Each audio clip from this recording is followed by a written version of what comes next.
آمين آمين استجب دعانا ولا تخيب سيدي رجانا آمين آمين استجب دعانا ولا تخيب سيدي.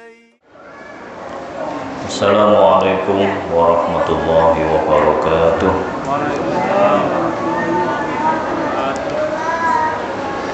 Bismillahirrahmanirrahim.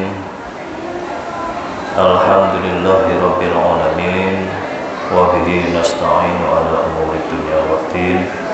Al-qail fi kitabihil karim. A'udzu billahi minasyaitonir rajim. Falaula nafara min kulli firqatin minhum ta'ifatan liyatafaqahu fid-din. Asyhadu an la ilaha illallah wahdahu la syarika lah wa asyhadu anna sayyidana wa maulana Muhammadan abduhu wa rasuluhu la nabiyya ba'dah. Allahumma shalli wa sallim wa barik ala sayyidil anbiya wal mursalin al-qail fima utiya min jawami'il kalim may yuridillahu bihi khairan yufaqihu fiddin. Muttafaqun alaih. Wa ala alihi wa ashabihi wa tabi'in wa tabi'it tabi'in wa man tabi'ahum bi ihsanin ila yaumiddin. Wa ba'du, rabbi shrah li sadri wa yassir li amri wahlul 'uqdatam min lisani yafqahu qawli. Rabbi zidna ilma warzuqna fahma. Rabbi yassir wa la tu'assir. Rabbi tammim 'alaina bil khair. Allahumma alhimna ilman nahqahu bihi awamiraka wa nawahiyaka wa akrimna minka bi nuril fahmi wa akhrijna min dhulumatil wahmi warzuqna fahman nabiyyina wa hifdzal mursalin wa ilhamal malaikatil muqarrabin bi rahmatika ya arhamar rahimin. Amin ya rabbal alamin. Hadirin para jamaah kajian rutin Ahad petang yang dirahmati Allah. Pertama, marilah kita bersyukur kepada Allah Subhanahu wa ta'ala atas segala nikmatnya. Biqauli alhamdulillahirabbil alamin, yang mana pada petang hari ini kita mensyukuri nikmat Allah dengan lebih baik karena kita menggunakan nikmat Allah untuk melakukan kebaikan, kebaktian kepada Allah Subhanahu wa ta'ala yang berupa thalabul ilmi. Mudah-mudahan ilmu yang akan kita peroleh nanti akan lebih bisa mendekatkan kita kepada Allah Subhanahu wa ta'ala. Amin ya rabbal alamin. Dan selanjutnya tidak lupa marilah kita panjatkan doa sholawat dan salam kita hadiahkan kepada junjungan kita Nabi Agung Muhammad sallallahu alaihi wasallam. Biqauli Allahumma shalli wa sallim wa barik ala sayyidina Muhammad wa ala alihi wa sahbihi ajma'in. Semoga kita diakui sebagai umat beliau dan diberi hak istimewa untuk mendapat syafaat beliau dari kehidupan kita di dunia, terutama besok kita ketika dibangkitkan setelah kiamat hari akhir dan kita dikumpulkan dengan umat beliau di surganya Allah Subhanahu wa ta'ala bisyafaati. Amin ya rabbal alamin. Dan selanjutnya mari juga kita berterima kasih kepada para pendahulu kita, para guru-guru kita, para pembimbing kita, terutama terkhusus kepada murabbi ruhina Raden Ahmad Rahmatullah Sunan Ampel yang telah mewariskan perjuangan beliau berupa semangat dakwah Islam, tarbiyah Islamiyah dengan momen yang begitu megah yakni Masjid Ampel, yang mana hal itu membuat kita terinspirasi dengan perjuangan beliau dalam mensiarkan agama Allah, meninggikan ayat-ayat Allah. Marilah semangat itu kita jaga, kita pupuk, dan kita wariskan kepada penerus kita, sehingga kita besok akan dikumpulkan dengan orang-orang yang berjihad fisabilillah dalam bidang dakwah Islam, baik itu dakwah bil qaul maupun bil hal, dan semoga itu menjadi salah satu sangu kita, bekal kita ketika kita akan menghadap Allah Subhanahu wa Ta'ala.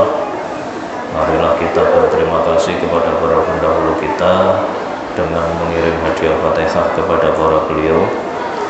Semoga derajat para beliau senantiasa ditinggikan oleh Allah Subhanahu wa Ta'ala dan menjadi sumber barokah untuk kehidupan masyarakat, terutama terkhusus masyarakat Muslim di daerah Ampel ini dan sekitarnya, dan itu menjadi sumber semangat kita dalam menjalani kehidupan yang islami. Ala diniyah wa ala kulli niyatin sholihah bi syafaati Rasulillah Muhammad sallallahu alaihi wasallam, hadiyatan khususan li ruhi murabbi ruhina Raden Ahmad rahmatullah sallallahu Ampel wa dzurriyyatihi wa ahli baitihi wa man intasaba ilaihi wa ashabihi wa talamidihi. Lahumul Fatihah. A'udzu billahi minasyaitonir rajim. Bismillahirrahmanirrahim. Alhamdulillahirabbil alamin. Arrahmanirrahim. Maliki yaumiddin. Iyyaka na'budu wa iyyaka nasta'in. Ihdinas siratal mustaqim. Shiratal ladzina an'amta 'alaihim ghairil maghdubi 'alaihim waladdallin. Amin. ثم توسلا إلى حضرة نبينا وشافعنا وقرة أعيننا محمد صلى الله عليه وسلم وعلى آله وأصحابه وذريته وأحبائه وإخوانه من الأنبياء والمرسلين وآل كل وأصحاب كل والتابعين وتابع التابعين ومن تبعهم بإحسان إلى يوم الدين. لهم الفاتحة. أعوذ بالله من الشيطان الرجيم. بسم الله الرحمن الرحيم. Alhamdulillahi rabbil alamin arrahmanir rahim maliki yaumiddin iyyaka na'budu wa iyyaka nasta'in ihdinas siratal mustaqim siratal ladzina an'amta 'alaihim ghairil maghdubi 'alaihim waladdallin. Amin. Thumma hadiyatan li jami'i malaikatillah malaikatil ardi wa malaikatis samawati khususan li jami'i malaikatil muqarrabin wa hamalatil arsh bil khusus li sayyidina Jibril wa sayyidina Mikail wa sayyidina Israfil wa sayyidina Israfil. Lahumul Fatihah. A'udzu billahi minasyaitonir rajim. Bismillahirrahmanirrahim. Alhamdulillahi rabbil alamin arrahmanir rahim maliki yaumiddin iyyaka na'budu wa iyyaka nasta'in ihdinas siratal mustaqim siratal ladzina an'amta 'alaihim ghairil maghdubi 'alaihim waladdallin. Amin. Wa hadiyatan li jami'i ashabi Rasulillah khususan min khulafa'ir rasyidin Abi Bakr as-Siddiq wa Umar bin Al-Khattab wa Ali wa Uthman bin Affan wa Ali bin Abi Thalib radhiyallahu anhum wa jami'i ashabi Rasulillah khususan li jami'i arwahi ashab alladzina bay'una tahta syajarah wa jami'i awliyaillah khususan awliya'i jaziratin Nusantara mobil khusus di jami'i arwahi awliya'i tis'ah wa khususan di murabbi rohina Raden Rahmatullah sallallahu Ampel wa hadiyatan li sayyidi Syekh Abdul Qadir Al-Jalani Sultani Awliya wal Jami'i Sadatil Awliya wa jami' arwahi muassisin at-tariqat al-mu'tabarah لهم الفاتحة. أعوذ بالله من الشيطان الرجيم. بسم الله الرحمن الرحيم. الحمد لله رب العالمين الرحمن الرحيم مالك يوم الدين إياك نعبد وإياك نستعين اهدنا الصراط المستقيم صراط الذين أنعمت عليهم غير المغضوب عليهم ولا الضالين آمين. ثم إلى جميع أرواح أئمة المجتهدين ومقلديهم في الدين من العلماء العاملين الصالحين المخلصين خصوصا لجميع أرواح مؤلفين وبالخصوص لمؤلف هذا الكتاب Syekh Abi Suja wa syarifihi Dr. Mustafa Dibulwa wa khususan hadiyatan li ruhil imamina asy-Syafi'i wa ashabihi wa jami' arwahi masyayikhina wa asatidina mu'alimina wa man intasaba ilaihim wa salaka masalikahum wa tariqatihim min tariqati ta'alim wa ta'alum wa da'wati l-islamiyah wa tarbiyati l-islamiyah khususan fi dairatina ampel wa ghairihim. Lahumul Fatihah. A'udzu billahi minasyaitonir rajim. Bismillahirrahmanirrahim. Alhamdulillahi rabbil alamin arrahmanir rahim maliki yaumiddin iyyaka na'budu wa iyyaka nasta'in ihdinas siratal mustaqim siratal ladzina an'amta 'alaihim ghairil maghdubi 'alaihim waladdallin amin. ثم إلى جميع أرواح آبائنا وأمهاتنا وجداتنا وجدودنا ومن له حقوق علينا من ذريتنا وجميع أرواح إخواننا الذين سبقونا بالإيمان وجميع أرواح المؤمنين والمؤمنات والمسلمين والمسلمات من لدن آدم إلى يوم القيامة خصوصا في جميع أرواح أهل مقبرة أنبياء وغيرهم وغفر الله ذنوبهم ونور ضريحهم ورفع درجاتهم عند الله رب العالمين. لهم الفاتحة. أعوذ بالله من الشيطان الرجيم. بسم الله الرحمن الرحيم. الحمد لله رب العالمين الرحمن الرحيم مالك يوم الدين إياك نعبد وإياك نستعين اهدنا الصراط المستقيم صراط الذين أنعمت عليهم غير المغضوب عليهم ولا الضالين آمين. ولقضاء حاجاتنا وحاجاتكم من خوائج ديننا ودنيانا وآخرتنا ولنية القبول بسر الفاتحة. أعوذ بالله من الشيطان الرجيم. بسم الله الرحمن الرحيم. الحمد لله رب العالمين الرحمن الرحيم مالك يوم الدين إياك نعبد وإياك نستعين اهدنا الصراط المستقيم صراط الذين أنعمت عليهم غير المغضوب عليهم ولا الضالين آمين. Alhamdulillah, mudah-mudahan diterima oleh Allah Subhanahu wa Ta'ala. Dan mari kita lanjutkan pada kajian kita di fasal terakhir tentang udhiyah. Tentang apa itu? Kita Syekh wa Dabaih, fasal terakhir tentang al-aqiqah. Bismillahirrahmanirrahim. Qala mu'allif rahimahullahu ta'ala wa nafa'ana bihi wa bi'ulumihi wa asrarihi wa barakatihi fid dharaini amin. Faslun wal aqiqatu mustahabbatun. Aqiqah itu hukumnya sunnah. Wa hiya ad-dhabihatu 'anil maulud yauma sabi'ihi. Apa itu aqiqah? Yaitu menyembelih hewan sembelihan karena bayi yang dilahirkan pada hari ke-7 dari kelahirannya, baik itu bayinya laki-laki maupun perempuan. Terus aqiqah itu berasal dari bahasa apa? Jadi ini macam-macam penjelasannya tentang aqiqah ini ya. Di antaranya seperti aqiqah ini berasal dari ukukun. Ukukun itu apa? Lawan kata dari birrun. Birrun itu berbuat baik, ukukun itu berbuat tidak baik.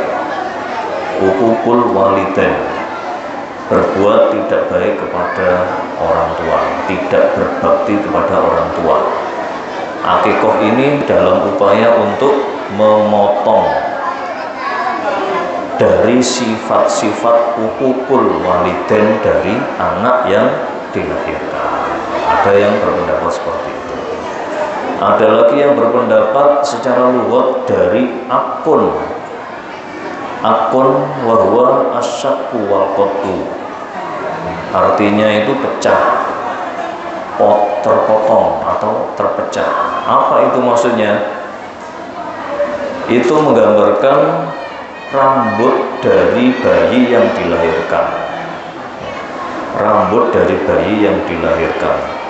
Jadi ketika rambut itu ada pada bayi ini, biasanya rambutnya itu masih lembut, belum sempurna rambutnya.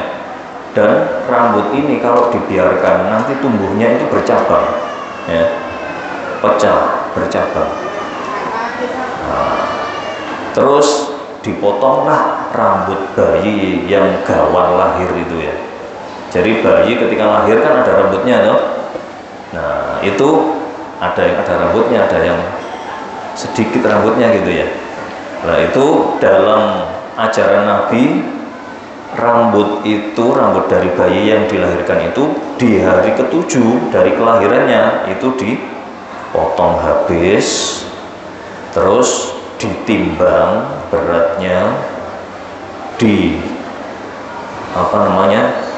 berat dari rambut ini dirupakan emas gitu ya. Umpama beratnya berapa, oh ternyata beratnya setengah dinar. Satu dinarnya kan 3,5 gram atau berapa gitu ya. Nah, itu dinar. Jadi kalau sekarang ya lumayan mahal. Satu dinarnya atau 1 gramnya emas itu berapa? 1,5 juta ya. 1,5 juta kali 3 gram kali 3,5 atau 3/4 itu ya, 1 dinarnya itu berarti ya berapa itu? 4,5 juta. 4,5 juta. Dan dari harga emas itu dibelikan hewan yang disembelih, biasanya kambing ya. Dan kambing itu disembelih untuk sodako, menyodakoi bayi tersebut gitu ya. Sodakonya atas nama bayi tersebut. Biasanya pada hari itu dibarengkan juga dengan walimah. Walimah apa biasanya? Walimah tasmiyah ya, ngasih nama itu ya, walimah tasmiyah. Maksudnya walimah itu apa? Apa walimah itu? Makan ya. Jadi walimah itu bukan diceramai duduk bersila diceramai, bukan, tapi makan, itulah walimah. Makanya Nabi kalau dawuh aulim walau bisa walimah meskipun hanya dengan 1 kambing. Nah, jadi di situ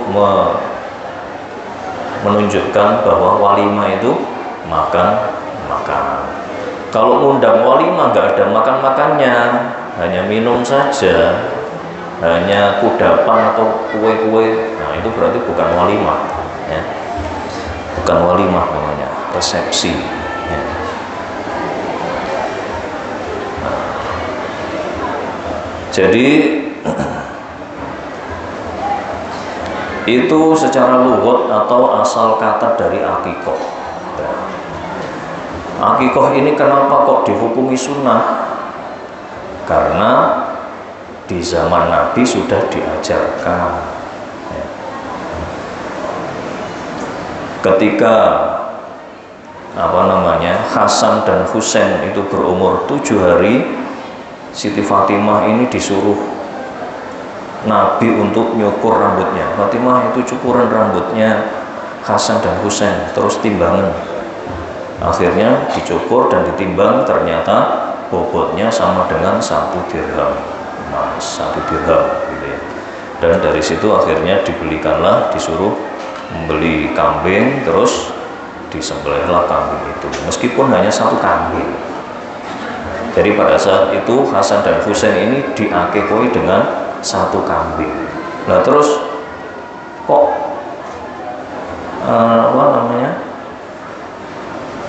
ajarannya kok 2 kambing untuk laki-laki, 1 kambing untuk perempuan? Nah itu ada hadis yang lain ya. Ada hadis yang lain. Ada hadis yang diriwayatkan oleh Siti Aisyah radhiyallahu anha.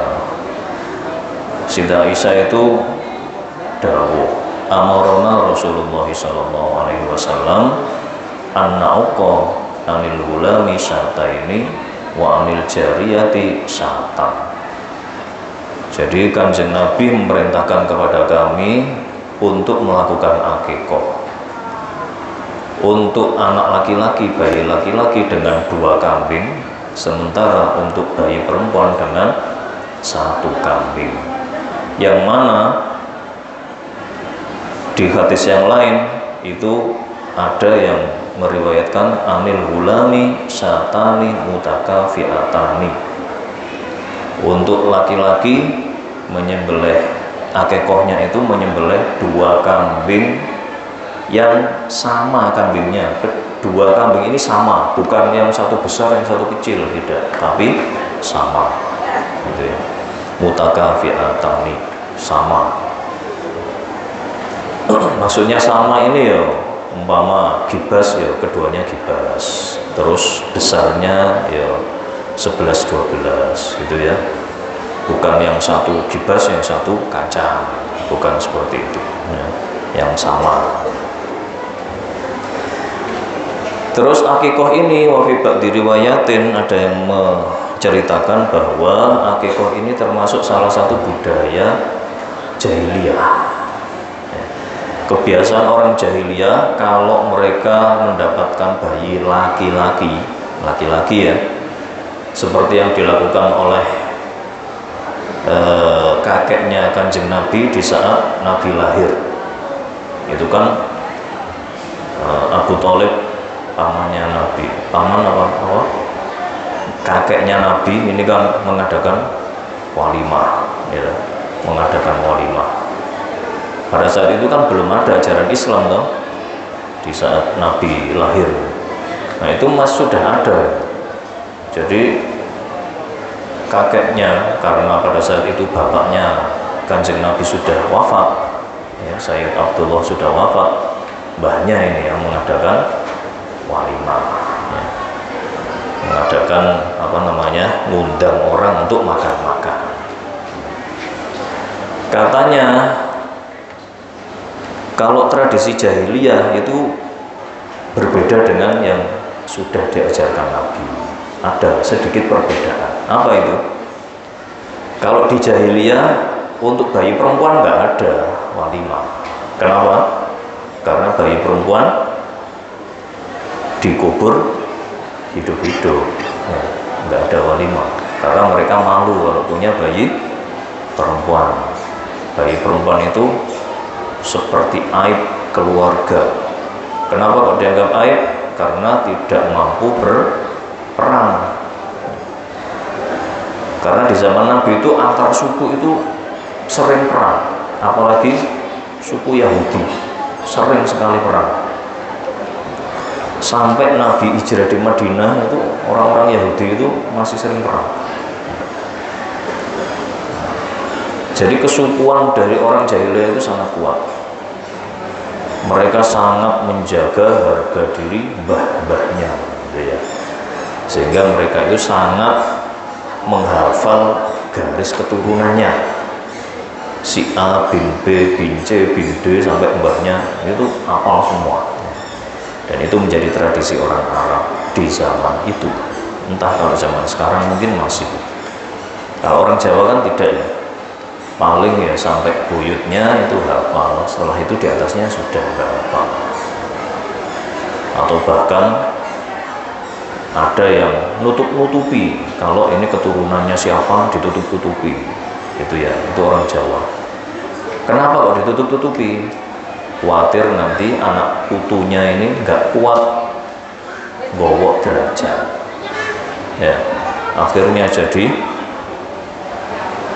kebablasan. Oh, saya ini turunannya Raja Jawa, Raja Hayam Wuruk, umpama saja gitu ya. Kalau orang Jawa kan kadang kurang terkendali, nggak tahu kalau orang Arab. Mungkin kalau orang Arab sudah biasa, jadi semua suku itu sudah tertata keturunannya. Balik lagi ke akikah ini. Terus bedanya lagi kalau zaman jahiliyah itu bayinya yang diakekoh ini diangkat sama dikasih darahnya hewan yang disembelih itu, diolet-oleti darah sebagai lambang keberanian.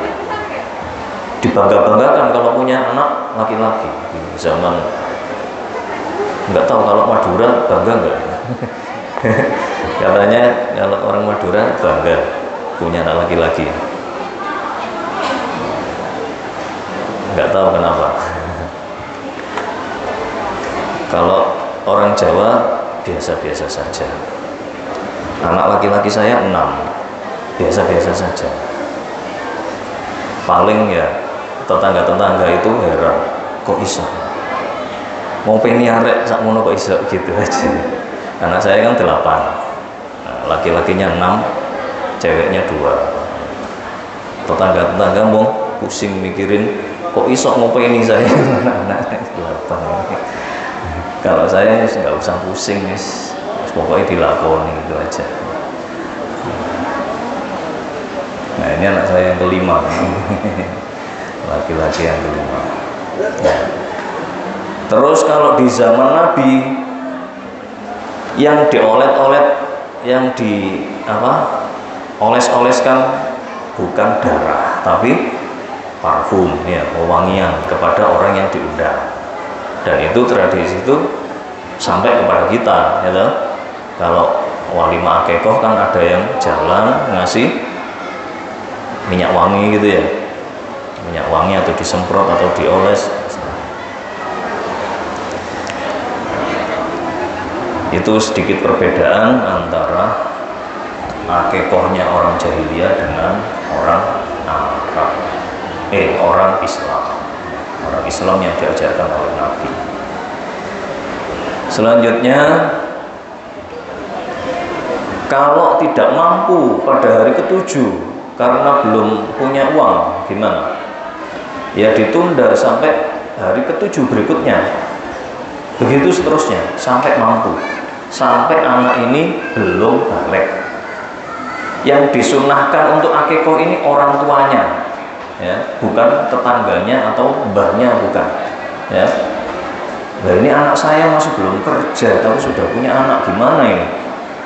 Sementara saya punya uang, anak saya nggak punya uang untuk akikoh. Ya kasih saja uangnya ke anaknya, ini saudaraku, buat ini akikoh anakmu itu. Loh, kenapa Pak kok di akikoh itu? Penting itu, penting. Kenapa? Nabi bersabda, al-ghulamu murtahanun bi aqiqatihi. Anak bayi itu digadaikan dengan akikohnya. Digadaikan. Jadi kalau kita punya anak itu masih tergadai. Baru kalau sudah kita akikoi itu berarti sudah kita tebus gadainya. Sehingga akikoh ini meskipun sunnah tapi strategis nilainya. Kok gadai ini gimana maksudnya? Jadi di sini diterangkan murtahan bi aqaqatihi ay la yasfa'u fi walidahi yaumal qiyamah illam yu'ta anhu. Maksudnya tergadai itu anak ini, si anak nanti di akhirat kalau belum diakekoi sama orang tuanya, ketika anak ini wafat dalam keadaan soleh, itu kan apalagi contohnya kayak hafal Al-Quran gitu ya. Hafal Al-Quran itu kan kata Nabi diberi privilege, keistimewaan, bisa memberi syafaat 7 orang dari keluarganya, kan gitu ya. Kalau belum diakekoi, ini anak nggak bisa memberi syafaat kepada orang tuanya. Itu maksudnya tergadai ya. Sementara kita kan nggak tahu nasib anak kita besok itu jadi orang apa gitu ya, jadi orang yang punya hak mensyafaati orang tua apa enggak, itu kita nggak tahu. Yang jelas di akhirat itu antara orang tua dan anak itu ada hubungan-hubungan ya, termasuk hubungan mensyafaati ya, hubungan mensyafaati. Kalau tidak diakekoi itu berarti masih murtahan, masih tergadai anak itu. Sehingga patutlah kalau itu kita perjuangkan mengakekoinya itu, entah itu dengan hutang atau dengan merayu orang tua supaya dikasih duit kita ini supaya mampu ngakekoi anak dan lain sebagainya. Itu sebagai upaya kita untuk merebut gadainya anak kita, ya. Dan yang paling afdol di hari ketujuh itu, hari ketujuh itu paling afdol, berarti keutamaannya paling besar di hari ketujuh kelahiran. Alhamdulillah semua anak saya ke-8-8-nya itu sudah saya akekoi di hari ketujuh semua, di hari ketujuh semua. Ya alhamdulillah itu semua bondo nekat. Bondo nekat. Pesen dulu ke orang masih saudara yang biasanya nerimo akeko. Pesen 2 kambing, namanya anak 6 laki-laki berarti 2 kambing semua kan. Anak yang perempuan ya 2 kambing, cuman yang satu bukan akeko karena yang cuma 1, karena kalau 1 kambing nggak cukup. Nggak cukup untuk dibagi-bagi untuk walimah, itu nggak cukup. Jadi ya 2 kambing, cuman yang jadi akeko cuma 1. Ya, alhamdulillah semuanya sudah saya akekoi karena ya ini murtahanun ini. Jadi saya berusaha untuk mengakekoi anak saya. Nah, kalau kita sebagai umpama sudah jadi mbah, anak kita belum mampu mengakekoi, kayaknya ya dihutangi saja. Kalau ditawani iki akekon oleh penting iki Mas ya, sunnah hukumnya, tapi ini strategis nilainya ya. Akekoh itu strategis nilainya, tidak cuma sekedar walimah gitu aja, enggak, tapi ini ngerebut tergadainya anak kamu ini nantinya. Kita utangi untuk beli 1 kambing atau 2 kambing sak masa bisa.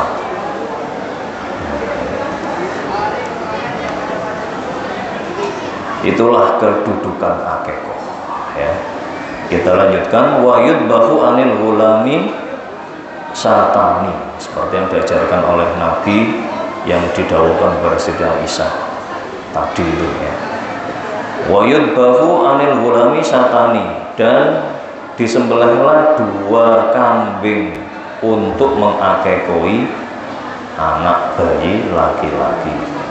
Wa anil jariyati satun, dan untuk anak atau bayi perempuan sembelihlah 1 kambing. Tidak hanya disembelih tok, terus diapakan? Wa yut'imul fuqara wal masakina, ya. Kasihlah kambing yang sudah disembelih itu untuk makanan orang fakir dan miskin. Namanya dikasih untuk makan, apakah hanya daging mentah? Enggak. Gimana? Dimasak. Apa cuma daging tok kalau di Jawa? Kalau di Indonesia ya enggak, pakai nasi sekalian ya toh. Apa cuma daging sama nasi? Ya enggak, ya dibumbui yang enak ya toh. Ya biasanya kalau budaya di masyarakat kita di sate ya toh. Di sate itu menandakan oh ini walimah akikoh gitu ya. Biasanya undangannya walimah itu tasmiyah. Oh terus kok ada sate-satenya kambing ini, oh ini berarti akikoh. Itu biasanya ya untuk apa namanya, niteni, untuk niteni kalau ini akikoh.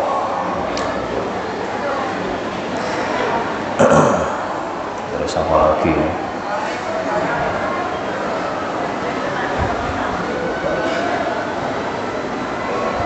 Kalau umpama anak tersebut belum diakekoi sampai dia balik, keburu balik, keburu dewasa. Umur berapa anak itu bisa dewasa? Paling cepat umur 9 tahun ya. Kalau laki-laki ditandai dengan keluar mani, kalau perempuan ditandai dengan mengeluarkan darah haid atau mengeluarkan mani. sudah saya terangkan ya dulu ya, kenapa kok itu yang jadi patokannya, kenapa kok tidak seperti patokan pemerintah. Kalau pemerintah dewasa itu patokannya apa? Umurnya, bukan mengeluarkan money apa head, tapi umur berapa? 18 ya. Nah itu kalau kita berpatokan seperti itu ya telat ini, telat. Khawatirnya, oh ini anak saya belum umur 18 tak akekoane, padahal sudah pernah keluar mani, berarti sudah gugur ini, kesunahan akeko ini sudah gugur bagi orang tua ya, sudah tidak sunnah lagi, sehingga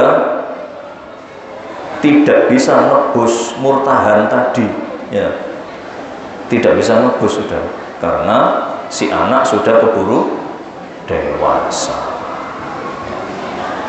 Nah terus bagaimana itu selanjutnya? Apakah sudah tertutup itu pintu akikoh? Ya, istihadnya para ulama, diberi kesempatan kepada anak yang bersangkutan untuk akikoh dirinya sendiri. Ya. Kalau orang tuanya sudah enggak disunahkan, umpama dilakukan akikoh, ya tidak jadi akikoh, meskipun diniati akikoh. Kenapa? Kok tidak jadi akikoh? Karena tidak memenuhi syarat akikoh. Ya, karena anaknya sudah keburu balik. Umpama dilakukan, ya itu jadi sedekah biasa, bukan akikoh. Ya enggak sia-sia juga, cuman jadi sedekah biasa, bukan akikoh yang sangat disunahkan dan bisa menebus pergadaian anak tadi itu. Nah ini kalau anaknya sendiri, umpama saja ternyata dia punya uang setelah balik atau setelah dewasa dan lain-lain, terus dia tanya atau dikabari sama orang tuanya, kamu ini belum tak akekoi nak, gitu ya, dulu itu saya belum mampu ngakekoi kamu. Oh gitu pak, ya sudah pak, sekarang saya punya uang, tak akekoi sendiri, saya beli kambing gitu ya, terus disembelih, dimasak mateng, diundang no fakir miskin, dikasih makan kepada mereka.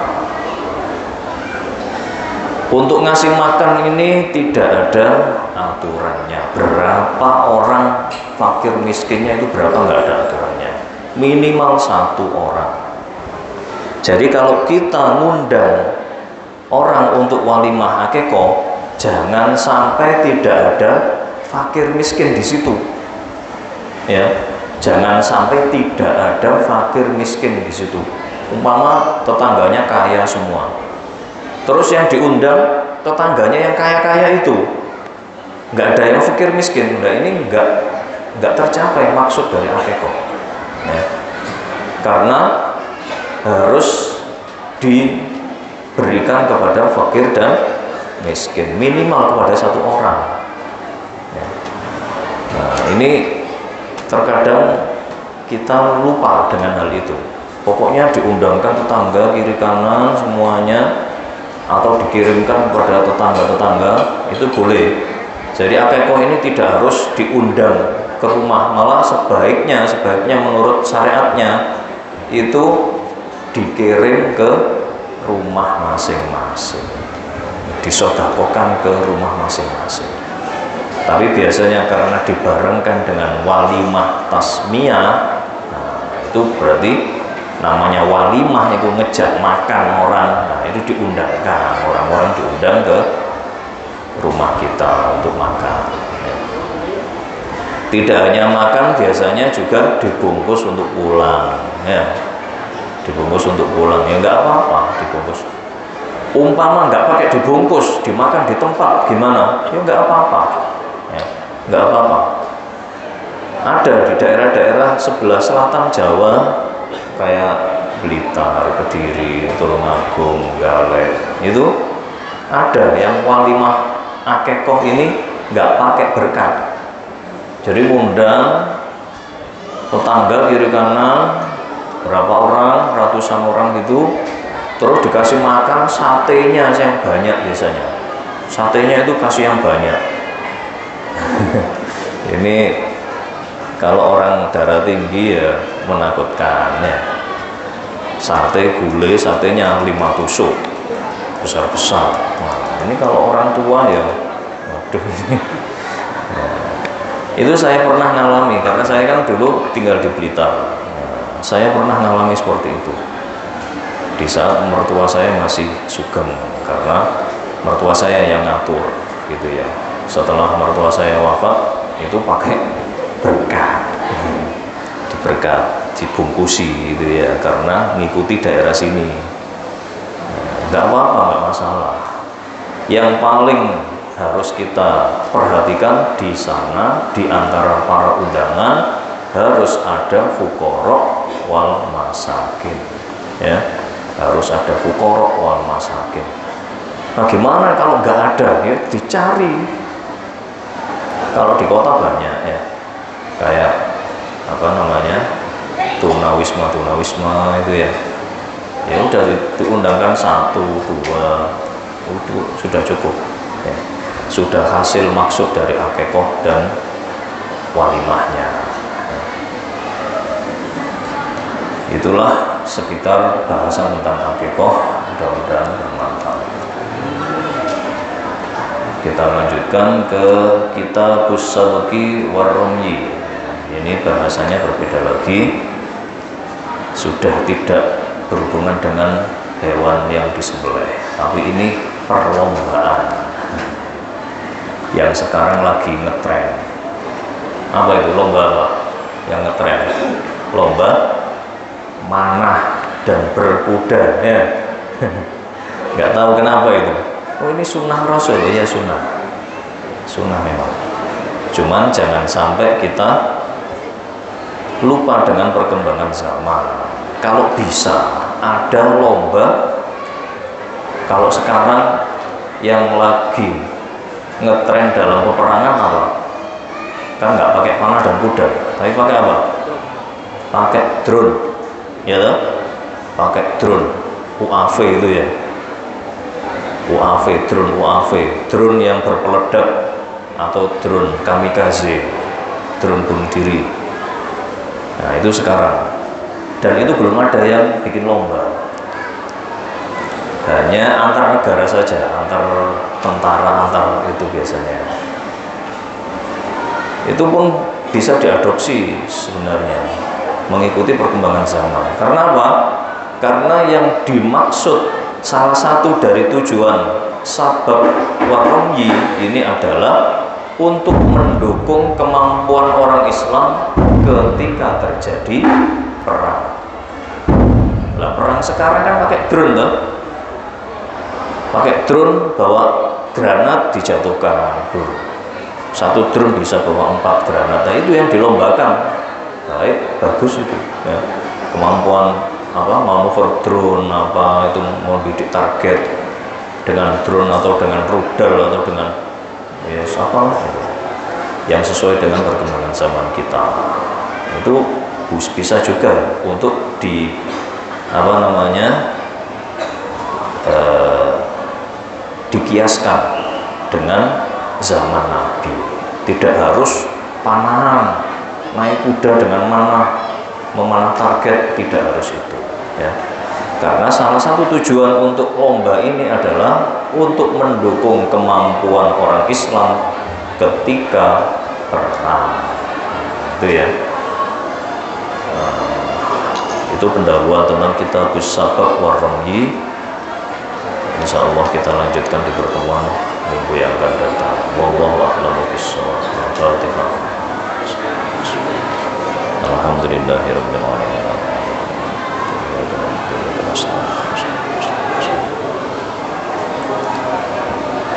Wa'alaikum warahmatullahi wabarakatuh.